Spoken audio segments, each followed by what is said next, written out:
बंडखोरांचं आव्हान आहे, काय सांगा? तुम्हाला एक गोष्ट सांगतो, लोक महायुतीच्या पाठीशी आहेत, बंडखोरांना कोणी निवडून देणार नाही. कामं झाली, परंतु त्यांच्या दर्जाचा प्रश्न आहे. काही थर्ड पार्टी ऑडिट करून काही जबाबदारी निश्चिती होईल का साहेब?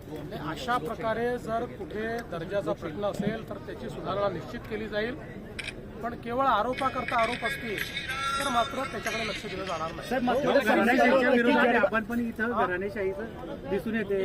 अनेक उमेदवार जे आहेत त्या नेत्यांच्याच घरातले. स्वतः म्हटले होते सर, असं आहे की महाराष्ट्रात भारतीय जनता पक्षाने एक पॉलिसी ठेवली होती, त्या अंतर्गत आम्ही हा निर्णय केला आणि जवळजवळ सगळीकडे आम्ही अशा पद्धतीनं कुठलेही नवीन उमेदवार दिले नाही.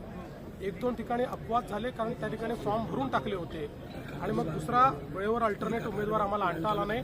असं केवळ 2च ठिकाणी घडलेलं आहे, बाकी ठिकाणी आम्ही हे केलेलं नाही.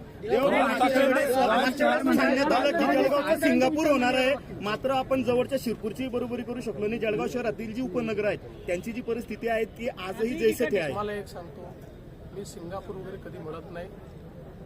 आपलं जळगाव हे आपलं जळगाव आहे, आपली संस्कृती वेगळी आहे. जे काही घडलं जळगावमध्ये ते आमच्या काळातच घडलं आहे आणि पुढच्या 5 वर्षामध्ये विकसित जळगाव आपल्याला करायचं.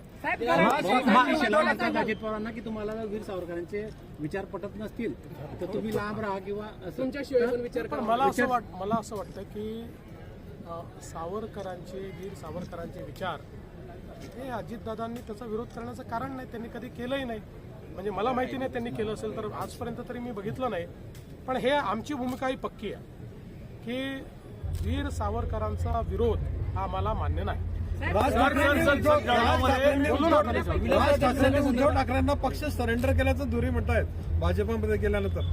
असं आहे, आता ते त्या पक्षामध्ये होते त्यामुळे त्यांना त्या पक्षातलं जास्त माहिती आहे. ते शेवटी काही ना काही नाराजी असेल म्हणूनच आमच्याकडे आले की नाही. त्यामुळे ती जी त्यांची भावना आहे ती अनेक लोकांची भावना आहे. जळगावमध्ये ठाकरेंच्या शिवसेनेचे त्यांच्या युतीमध्ये सर्वात जास्त नुकसान हे राज ठाकरेंचं होणार.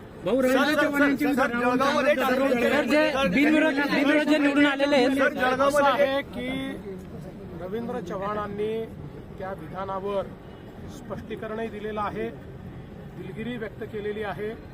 त्यांनी हे स्पष्टपणे सांगितलं आहे की मी फक्त रेकॉर्डबद्दल बोलत होतो की नवीन रेकॉर्ड तयार करा, बाकी विलासरावांच्या बद्दल या महाराष्ट्रात पक्षविरहित सर्वांना आदर आहे.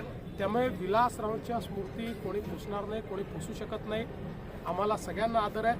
आम्ही जरी काँग्रेसच्या विरुद्ध लढत असलो तरी देखील विलासरावांच्या संदर्भात आमचं सगळ्यांचं असं मत आहे की महाराष्ट्रातले जे प्रमुख नेते आहेत, ज्यांनी महाराष्ट्रामध्ये उत्तम काम केलं, त्यापैकी एक विलासराव आहेत आणि हे स्पष्टीकरण रवींद्र चव्हाण साहेबांनी दिलेलं आहे.